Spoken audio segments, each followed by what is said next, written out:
the given question is, the cost of property, plant and equipment comprises of any cost directly attributable to bring the asset to the location and condition necessary for it to be capable of operating in a manner intended by the enterprise. Give any 5 examples of such directly attributable costs. इस question में क्या कह रहा है कि जो भी हम प्रॉपर्टी प्लांट एंड इक्विपमेंट का कॉस्ट लेके चलते हैं for the purpose of depreciation, उसमें हम सिर्फ उसका परचेज प्राइस इंक्लूड नहीं करते, बल्कि बाकी भी जो एट्रीब्यूटेबल कॉस्ट होते हैं, जो हमें एसेट को वर्किंग बनाने के लिए खर्च किए होते हैं, वो भी उसमें इंक्लूडेड होता है। और हमें कोई भी ऐसे 5 डायरेक्टली एट्रीब्यूटेबल कॉस्ट का एग्जाम्पल देना है।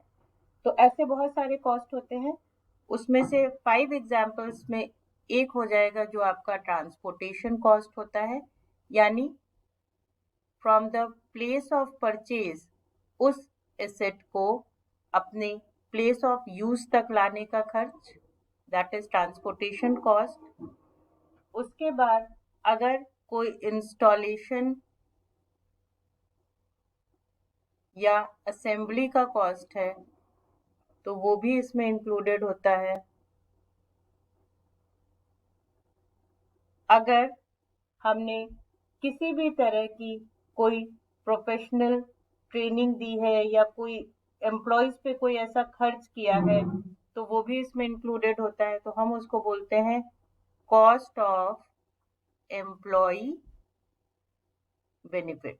सपोज कोई मशीन खरीदी, उसके रेस्पेक्ट में हमने कुछ न्यू रिक्रूटमेंट्स किए या एम्प्लॉयज को कोई बहुत स्पेसिफिक ट्रेनिंग दी, तो वो जो ट्रेनिंग होगी उसका कॉस्ट भी इसमें इंक्लूडेड होगा।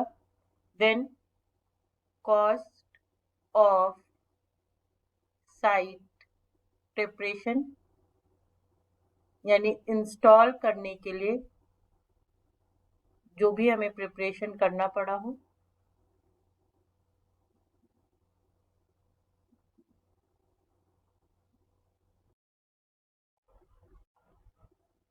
अगर टेस्टिंग के लिए कोई सैंपल वगैरह प्रोड्यूस करने के लिए मशीन चली, तो वो जो कॉस्ट आता है वो भी मशीन के कॉस्ट में ही इंक्लूडेड होता है।